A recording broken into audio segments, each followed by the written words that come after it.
moins de dégâts humains et aussi matériels.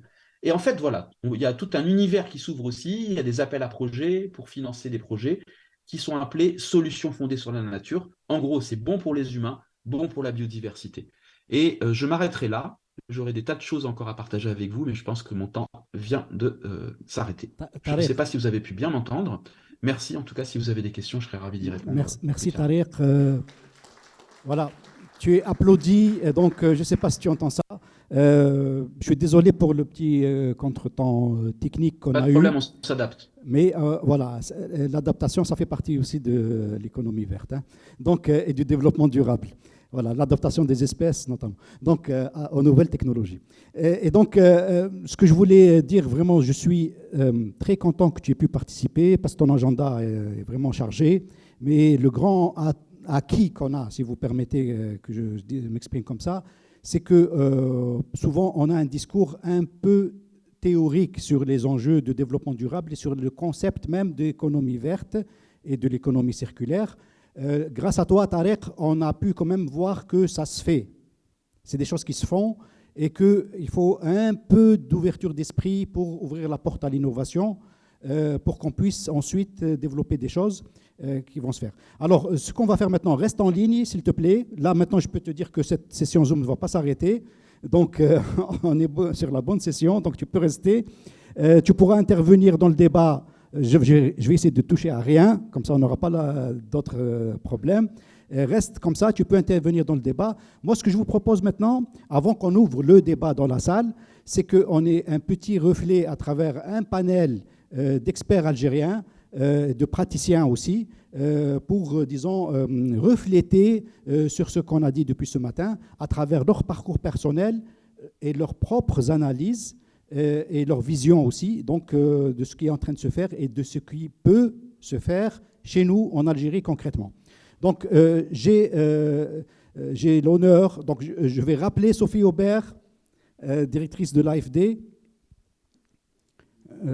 Je touche à rien, Alice, si tu permets, parce que sinon on va avoir encore. Voilà.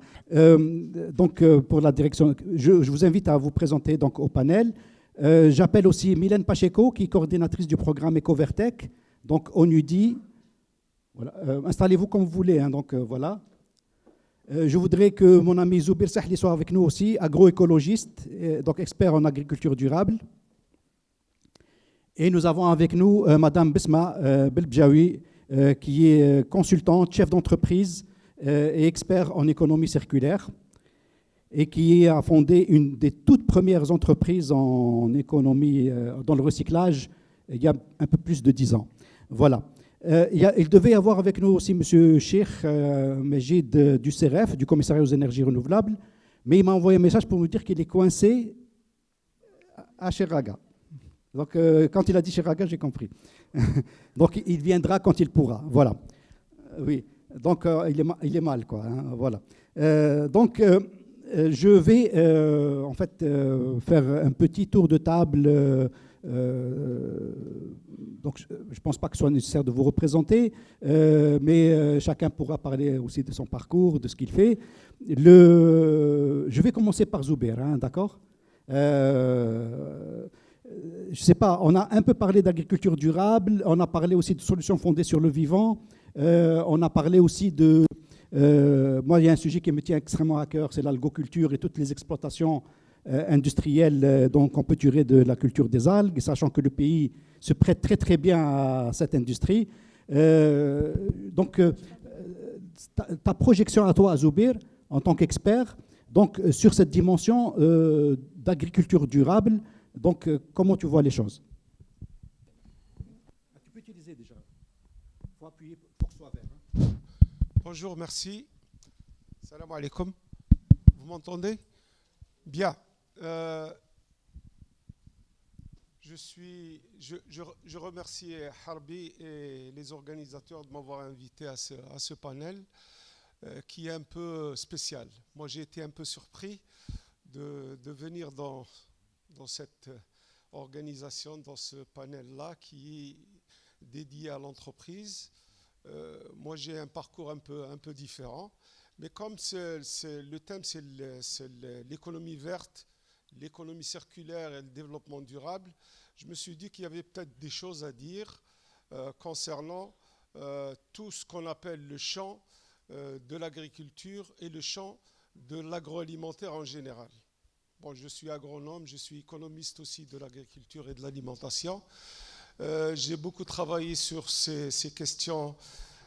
J'ai beaucoup travaillé sur ces questions-là, notamment en ce qui concerne ce qu'on appelle généralement, d'une manière, les zones rurales marginalisées, le monde rural. Malheureusement, le monde rural dans nos régions est plus ou moins ignoré, est plus ou moins marginalisé, et on ne lui donne pas d'importance, d'autant plus que ce monde-là, c'est au niveau de ce monde-là qu'il y a matière à réfléchir, qu'il y a des choses importantes en matière de développement durable, en matière d'économie verte, etc., etc. Bon, je ne sais pas si j'ai assez de temps pour essayer d'aller en profondeur et ne pas être très théorique. J'ai fait un petit historique sur un peu le parcours de l'humanité concernant cette question-là. En fait, l'agriculture, comme toutes les activités d'exploitation et d'utilisation des ressources naturelles, de la terre mais aussi de la mer, sont par excellence des activités d'économie verte. Ça, on le sait très bien. Donc l'homme, depuis l'ère de la chasse et de la pêche, a souvent utilisé les ressources naturelles pour ses propres besoins, mais il les a utilisées de manière intelligente. Puis il est passé vers ce qu'on appelle l'agriculture de subsistance, puis par la suite vers l'agriculture familiale et familiale marchande, et puis vers l'agriculture, ce qu'on appelle l'agriculture moderne ou l'agroalimentaire moderne ou l'agro-industrie. Mais depuis jusqu'à récemment, depuis le temps, l'homme a quand même été intelligent et a utilisé les ressources naturelles pour ses propres besoins, pour les animaux, etc., selon deux principes de base. Et je pense qu'il va falloir un peu discuter sur ces deux principes de base. Le premier principe que, malheureusement, beaucoup d'experts, beaucoup d'agronomes conseillers actuellement ont totalement oublié, c'est le principe du prélèvement, sur le rapport sur le prélèvement, sur la prélèvement restitution. Donc l'homme a toujours respecté ce rapport qui est égal à 1. C'est-à-dire il prélève sur la nature, mais il restitue à la nature. Mais dès que le rapport il devient supérieur à 1, on va vers des problèmes et des catastrophes. Ça, c'est le premier principe. Le deuxième principe cher aux agronomes, qui malheureusement a été oublié par beaucoup d'agronomes, c'est le principe de la loi des rendements inversement proportionnels. Ça veut dire que vous utilisez la terre, vous utilisez l'eau, etc., etc., vous investissez, la terre vous donne, mais il y a une courbe en cloche, c'est-à-dire vous augmentez, à un moment donné, il y a un palier, même si vous investissez, même si vous apportez de la technologie, même si vous apportez de la finance, etc., etc., les rendements vont diminuer. Et là, on va un peu discuter sur cette stratégie et cette orientation actuellement de ce qu'on appelle actuellement l'agriculture industrielle. Notamment, on va essayer d'attaquer les ressources naturelles au sud du pays. C'est ce qu'on appelle l'agriculture industrielle ou l'agro-industrie. Et ces deux principes-là, dès qu'on les oublie, dès qu'on ne leur donne pas d'importance, on rentre dans une dynamique de non-durabilité, dans une dynamique d'économie non verte. Et c'est pour ça que, évidemment, là, il va falloir réfléchir. Et quand je parle de l'agriculture, je parle de l'agriculture avec un grand A. C'est-à-dire, c'est toutes les filières agricoles jusqu'à la consommation alimentaire. C'est-à-dire qu'il faut absolument qu'il y ait durabilité. Il faut que la production agricole soit en phase avec la transformation, qui soit en phase avec la distribution, qui soit en phase avec la commercialisation, qui soit en phase avec l'environnement information, formation, recherche, etc., etc. Or, dans nos pays, et notamment en Algérie, malheureusement, les filières agricoles et agroalimentaires, à part quelques filières qui sont fortement contrôlées par les États, sont totalement désorganisées. C'est-à-dire que l'agriculture donne le dos à l'industrie, l'industrie donne le dos à la distribution, et donc ces filières-là, si elles ne fonctionnent pas d'une manière cohérente, d'une manière intégrée, ces filières rentrent dans une phase de non-durabilité. L'exemple le plus frappant, c'est que l'agriculture utilise des intrants importés et fabriqués par l'industrie à l'amont, et l'industrie agroalimentaire ignore les produits de l'agriculture et importe de l'extérieur des intrants, etc. Et au niveau du résultat, les extrants, c'est des produits qui sont des produits non durables, qui, en plus, c'est des produits qui vont avoir des conséquences sur la santé humaine, puisque les produits agricoles vont devenir des produits alimentaires, qui vont devenir des produits nutritionnels, et donc ils vont avoir des problèmes de santé. Alors, j'ai 2 minutes, c'est ça, 2 minutes. Alors, ce type d'agriculture non durable surutilise la terre et les ressources de la terre, surexploite les mers et les écosystèmes marins, met en danger les ressources essentielles comme l'eau. Oui. Elle épuise les possibilités de production des intrants organiques. Elle substitue les éléments naturels par des éléments artificiels. Et elle ne s'intègre pas à la logique des filières intégrées, c'est-à-dire l'intégration des systèmes de production aux systèmes de transformation de distribution, aux systèmes de recyclage et d'économie circulaire. Alors, que faire? Il est possible, c'est-à-dire qu'on ne peut pas revenir en arrière à l'agriculture de subsistance ni à l'agriculture familiale, mais il est possible d'aller vers un système qui permet cette durabilité.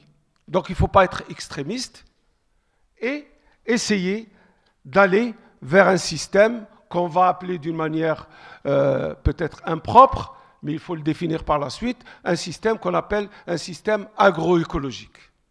Alors l'agroécologie, on a des atouts, on a des potentialités. Quelqu'un tout à l'heure a parlé qu'en Algérie, on n'est pas suffisamment industrialisé comme d'autres pays, et donc on a des marges de manœuvre. On a d'abord un pays vaste, riche, en potentialité, en ressources naturelles qui ne sont pas encore dégradées. Mais attention, les sciences agronomiques ont beaucoup évolué. Il est possible de produire des biens sans dégrader les ressources et l'environnement. On a une agriculture moins consommatrice de ressources extérieures et plus diversifiée.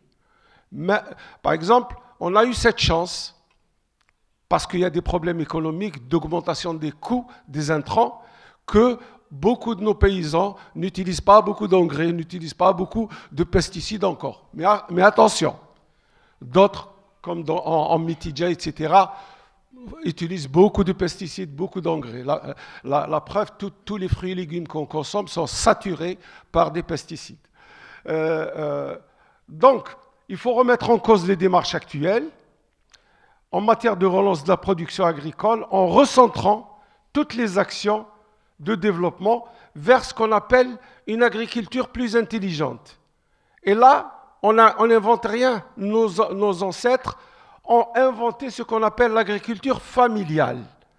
Bon, elle devient marchande, ça fait rien, mais c'est une agriculture familiale, la seule agriculture productrice et nourricière qui tient compte des équilibres agroécologiques. Il faut certes intensifier la production agricole, notamment pour les cultures stratégiques. Là, il faut mécaniser, il faut un peu chimiser, etc., etc. Mais il va falloir mettre en place des dispositifs.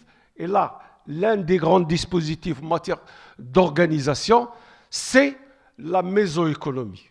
Dans le domaine de l'économie agroalimentaire, la mésoéconomie, c'est très important. C'est-à-dire qu'il faut absolument que les agriculteurs, les transformateurs, etc., se mettent ensemble dans ce qu'on appelle de véritables organisations professionnelles, pas comme des coquilles vides, comme on les voit maintenant. Donc, il faut vite réhabiliter les zones rurales marginalisées. Moi, j'ai beaucoup milité pour le développement économique de la montagne, de la steppe et des oasis qui sont en train de mourir. Et il faut absolument de grands programmes de protection des ressources naturelles, les forêts, les mers, les bassins versants, etc., etc.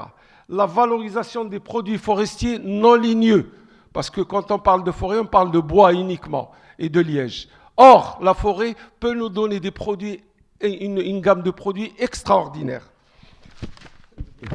Zoubir, je sais. Une minute. Donne-nous le titre du livre, Bark. D'accord. Donne-nous le titre du livre. Oui. Tu as écrit un livre sur ça, non? Oui, oui, ça alors, c'est autre chose. C'est vrai, hein? Donc, il faut relancer aussi ce qu'on appelle les systèmes d'agriculture de conservation, les semi-directs, la permaculture, l'agroforesterie, l'agriculture raisonnée et l'agriculture biologique. Merci beaucoup. Merci, excuse-moi de t'avoir un peu interrompu, mais tu as consommé tes 10 minutes. Hein. Voilà, voilà. Très bien. Merci beaucoup. Et je pense que c'était un éclairage intéressant parce que, justement, économie verte, projection sur l'agriculture et cette approche durable de l'agriculture, je crois que c'est une dimension qu'on ne peut pas... et pour nous, c'est une préoccupation parce qu'on parle beaucoup de sécurité alimentaire et donc c'est un sujet quand même assez critique. Hein. Très bien. On va aborder le débat tout à l'heure. Hein, donc, on va aborder un débat tout à l'heure. Je voudrais faire intervenir Madame Belbjaoui, donc Besma, sur une autre dimension, donc qui est la dimension donc économie circulaire. Bien sûr, on a trop tendance à limiter l'économie circulaire à la gestion des déchets, ce qui est pas tout à fait exact conceptuellement, mais je pense que vous avez un regard sur la question.